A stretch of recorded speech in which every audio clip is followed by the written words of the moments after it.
High friend, welcome to GK স্টাডিতে তোমাদের স্বাগত।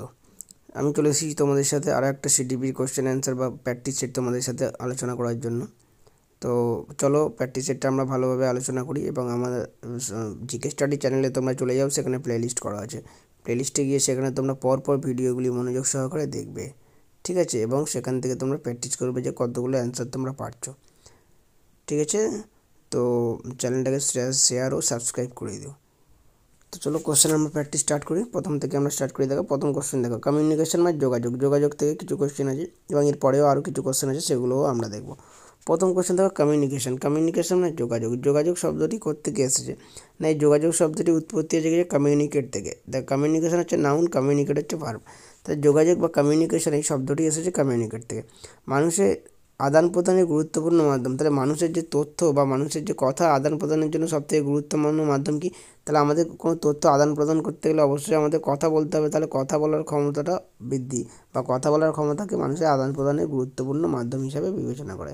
যোগাযোগের উপায় কী? মানে একজনের সাথে আরেকজনের যোগাযোগ বা কমিউনিকেট করবে, এ কতভাবে করা যায়? অঙ্গভঙ্গি, অবশ্যই আমরা আমাদের অঙ্গভঙ্গির সাহায্যে যোগাযোগ করতে পারি, তাই না? আমাদের অঙ্গভঙ্গি মানে আমাদের ইশারার মাধ্যমে আমরা কি যোগাযোগ করতে পারি।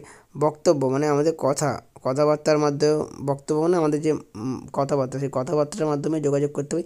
এবং আবেগ প্রকাশ করেও আমরা কী করতে পারি? যোগাযোগ করতে পারি, তাই না? তাহলে আমাদের আবেগ প্রকাশ করে মানে কি দুঃখ আনন্দ এইসবের দ্বারা কিন্তু আমরা একে অপরের সাথে যোগাযোগ করতে পারি। তাহলে হবে উপরেরগুলি সবগুলি হচ্ছে যোগাযোগের একটা হচ্ছে কি উপায় বা মাধ্যম। বিভিন্ন বয়সে শিশুর যোগাযোগের উপায় হলো, অর্থাৎ বিভিন্ন বয়সে বিভিন্নভাবে শিশু কিন্তু যোগাযোগ করে।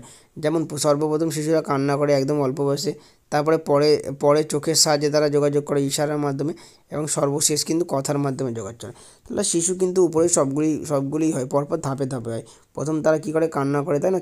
ছোটোবেলায় বা বাচ্চা অবস্থায় তারা যে কোনো বিষয়ে, সামান্য বিষয়ে কেঁদে ফেলে, তাহলে প্রথমে কান্না করে। তারপরে দেখবে তারা চোখের সাহায্যে ইশারা করে, চোখের সাহায্যে ইশারার মাধ্যমে যোগাযোগ করে।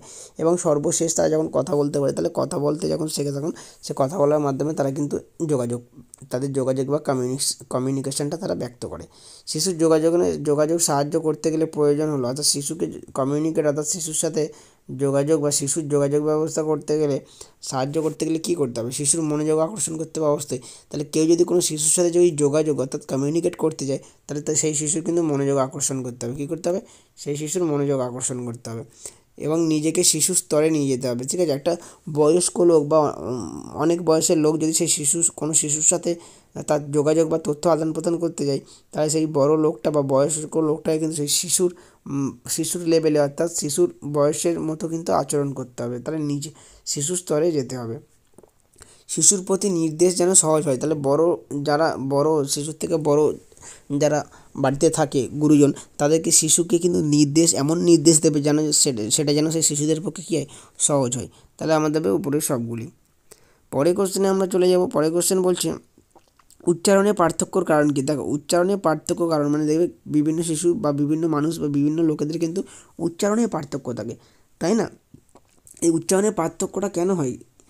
একটি ওয়ার্ড বিভিন্ন জায়গায় বিভিন্নভাবে উচ্চারণ হয়। এই উচ্চারণের পার্থক্যটাই দেখো অঞ্চলগত পার্থক্য। দেখো, বিভিন্ন অঞ্চলে একই শব্দ অঞ্চলগত অনুযায়ী কিন্তু পার্থক্য করতে পারে সেই অঞ্চলের ভাষা। তাহলে উচ্চারণে কিন্তু সেই অঞ্চলের ভূমিকা থাকে।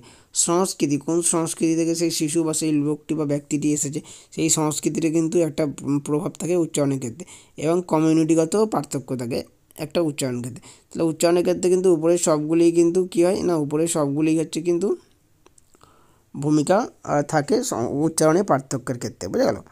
পরের কোশ্চেনে আমরা চলে যাবো। সাধারণত স্থায়ীভাবে উচ্চারণ পার্থক্য ঘটতে কত বছর প্রয়োজন হয়? দেখো, উচ্চারণের পার্থক্য কখন কীরকমভাবে হবে সেটা কিন্তু বলা যায় না। সেটা কিন্তু সঠিকভাবে বলা যায় না যে কখন উচ্চারণের পার্থক্য কীরকমভাবে হবে, এটা কিন্তু সঠিকভাবে বলা যায় না। বহুভাষী ব্যক্তি হলো সেই ব্যক্তি, বহুভাষী ব্যক্তি মানে হচ্ছে এমন এক ব্যক্তি যে একসাথে অনেকগুলো ভাষা বুঝতে, বলতে এবং সেই ভাষার প্রতিক্রিয়া দিতে পারে।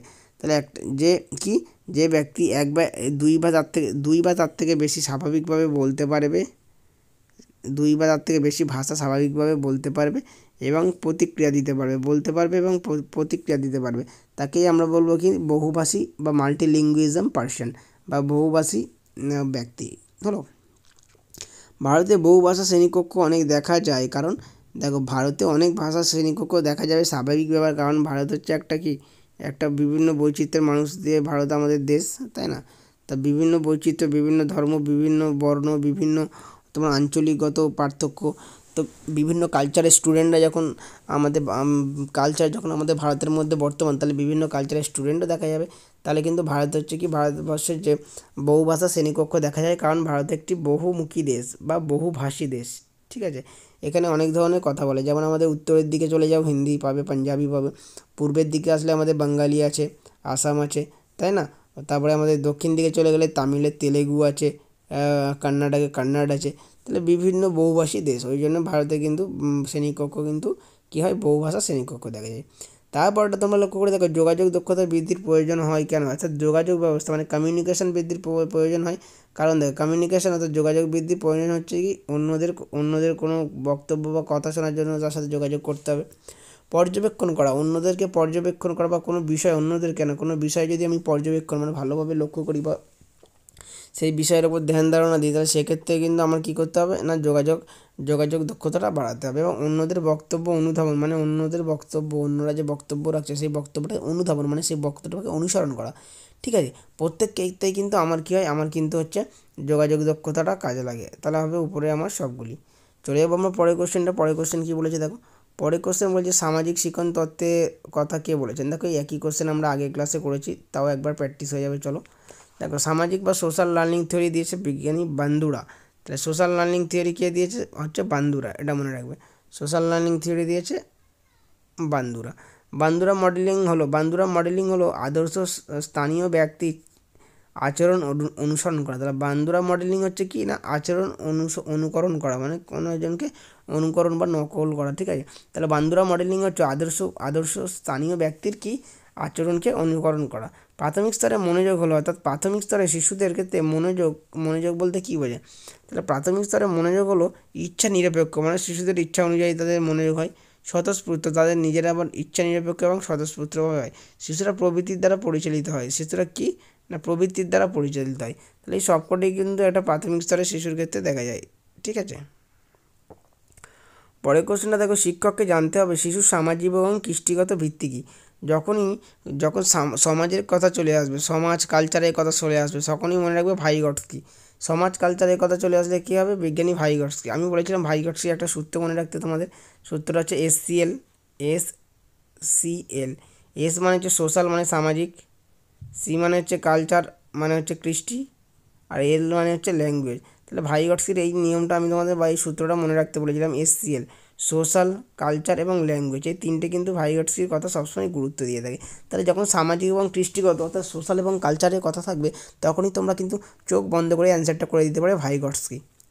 পরের কোশ্চেনে আমরা চলে যাবো। পরের কোশ্চেন বলছে শিখন এবং শিখনের উপর বহিঃপরিবেশের প্রভাব কোনটি। দেখো, শিখন এবং শিখনের উপর প্রভাব, দেখো আমাদের শিখতে গেলে আমাদের ভাষা প্রভাব ফেলে, ঠিক আছে? আমাদের শিখতে গেলে আমাদের ধর্মও প্রভাব ফেলে এবং আমাদের কালচারও প্রভাব ফেলে। তাহলে শিখনের ক্ষেত্রে কিন্তু উপরে সবগুলি কিন্তু প্রভাব ফেলে, ঠিক আছে? তারপরে দেখো ব্রেন স্ট্রমিং, দেখো একই কোশ্চেন আবার রিপিট হচ্ছে। ব্রেন স্ট্রমিং এটা কখন করা হয়, এটা হচ্ছে অপসারিত এবং বহুমুখী চিন্তনের ক্ষেত্রে কিন্তু ব্রেন স্ট্রমিং করা হয়। শিক্ষার্থীর জ্ঞান বিকাশের সামাজিক প্রেক্ষাপট হলো, অর্থাৎ শিক্ষার্থীর যে জ্ঞানটা বিকাশ হবে তার সামাজিক প্রেক্ষাপট বলেছে। তার একটা শিক্ষার্থী বা শিশুর প্রথম সামাজিক প্রেক্ষাপট হচ্ছে, তার সমাজ হচ্ছে তার পরিবার। তাই একজন শিশুর প্রথম সমাজ হচ্ছে তার পরিবার, ঠিক আছে? পরের কোশ্চেনে আমরা চলে যাবো। পরের কোশ্চেনটা কী বলেছে দেখো, তথ্য প্রক্রিয়াকরণের ক্ষেত্রে মনোবিজ্ঞানীরা কটি স্মৃতির কথা বলেছে। দেখো, এই কোশ্চেন আমরা করেছি, এখানে 3টি স্মৃতির কথা বলেছে। বুদ্ধি থাকা সত্ত্বেও শিশুরা শিখতে কী হয় না, বুদ্ধি থাকা সত্ত্বেও কিন্তু শিশুদের কোনো কিছু শিখতে অসুবিধা হয় বা অক্ষম। এই কারণ হচ্ছে তাদের মনোযোগ থাকে না ঠিকঠাক, ওই জন্য তারা শিখতে পারে না, ঠিক আছে? তারা শিখতে পারে না মানে তাদের বুদ্ধি কম, এটা মোটেই নয়, তাদের মনোযোগের ঘাটতি বা মনোযোগের অভাব।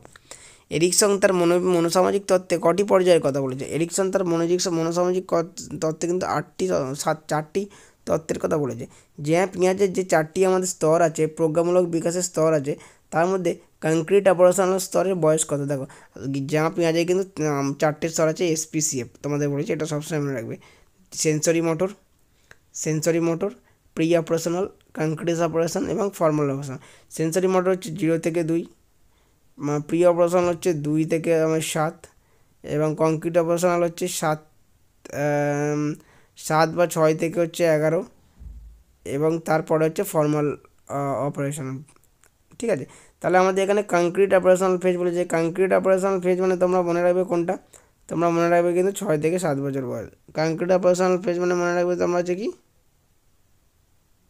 6 থেকে 11 বা 7 থেকে 11 বছর বয়সটা।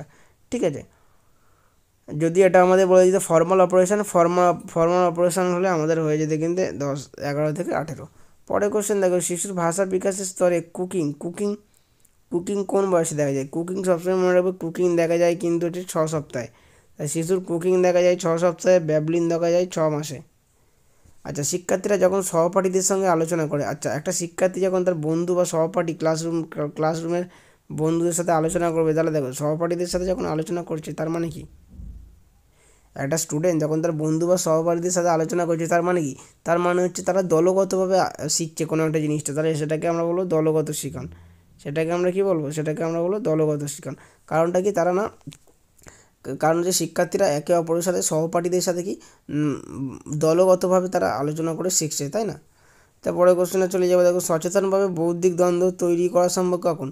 আচ্ছা, বৌদ্ধিক দ্বন্দ্ব মানে কোনো কিছু তর্ক বিতর্কে কিন্তু আমাদের বৌদ্ধিক বা বুদ্ধি বা জ্ঞান কাজে লাগে। ঠিক আছে, তাহলে বৌদ্ধিক দ্বন্দ্ব সেখানেই হবে যেখানে বিতর্ক সভা বা বিতর্ক হবে। বিতর্ক মানে নেগেটিভ সেন্সে না, পজিটিভভাবে নিতে পারো বিতর্ক। ঠিক আছে, যুক্তিতর্ক যেখানে।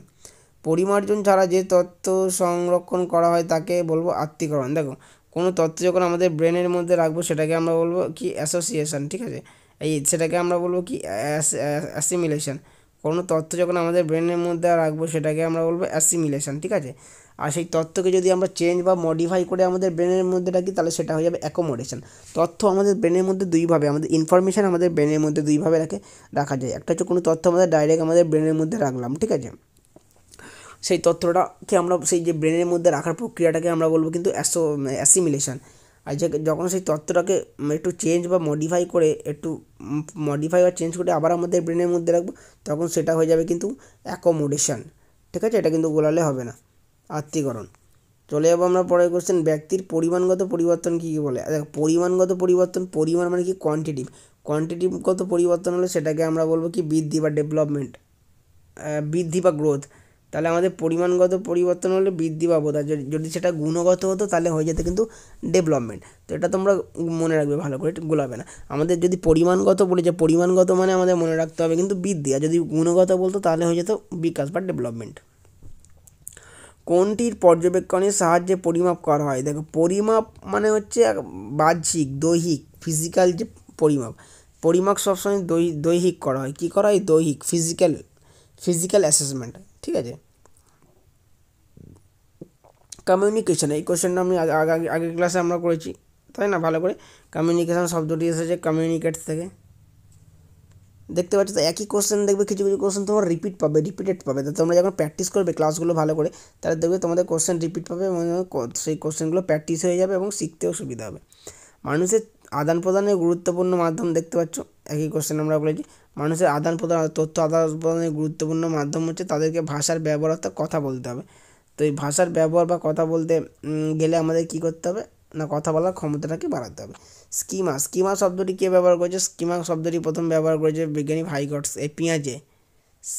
স্কিমা শব্দটি কে ব্যবহার করেছে? সবসময় মনে রাখবে পেঁয়াজে, পেঁয়াজে কিন্তু স্কিমা শব্দটি প্রথম ব্যবহার করেছে। ঠিক আছে, তো ভেরি ভেরি ইম্পর্টেন্ট, পেঁয়াজে কি প্রথম না স্কিমা শব্দটি ব্যবহার করেছে। স্কিমা মানে কি? স্কিমা মানে কোনো কিছু তথ্য আমাদের ব্রেনের মধ্যে থাকলে সেটাকেই আমরা স্কিমা বলি। স্কিমা বা কোনো কিছু তথ্য আমাদের বা ধারণাও বলতে পারো, আমাদের ব্রেনের মধ্যে যখন কোনো কিছু তথ্য বা ধারণা রেখে আমরা সেটাকে স্টোর করে রাখি সেটাকে আমাদের কী বলছি? স্কিমা বলি। ঠিক আছে, ভাইগটস্কির ক্ষেত্রে আমি বলেছি তোমাদের ক্ষেত্রে SCLটা মনে রাখবে, মানে সোশ্যাল ল্যাঙ্গুয়েজ এবং কি সোশ্যাল কালচার এবং ল্যাঙ্গুয়েজ। এটা হচ্ছে ভাইগটস্কি সমাজের ওপর বেশি গুরুত্ব দেয়, সামাজিক নির্মিতাবাদ। ভাইগটস্কি হচ্ছে সামাজিক নির্মিতাবাদ। ঠিক আছে, আর তোমার পেঁয়াজে হচ্ছে কিন্তু ব্যক্তিগত নির্মিতাবাদ। ঠিক আছে, ভাইগটস্কি হচ্ছে সামাজিক নির্মিতাবাদ আর পেঁয়াজে হচ্ছে ব্যক্তিগত নির্মিতাবাদ। বোঝা গেল? আর নির্মিতাবাদ মানে জ্ঞান, নির্মিতিবাদ বা বৌদ্ধিক মানে হচ্ছে জ্ঞানকে বোঝায়। ঠিক আছে, তো এই কটি কোশ্চেন ছিল, আরও অনেকগুলো প্র্যাকটিসের আছে তোমাদের পরের ক্লাসে আমি করাবো। তো আপাতত আজকের ভিডিওটা একটু শর্ট হলো, এই ভিডিওটা তোমরা ভালো করে প্র্যাকটিস করো এবং চ্যানেলটাকে শেয়ার ও সাবস্ক্রাইব করে দিও। ওকে বাই, দেখা হচ্ছে কিন্তু নেক্সট ক্লাসে।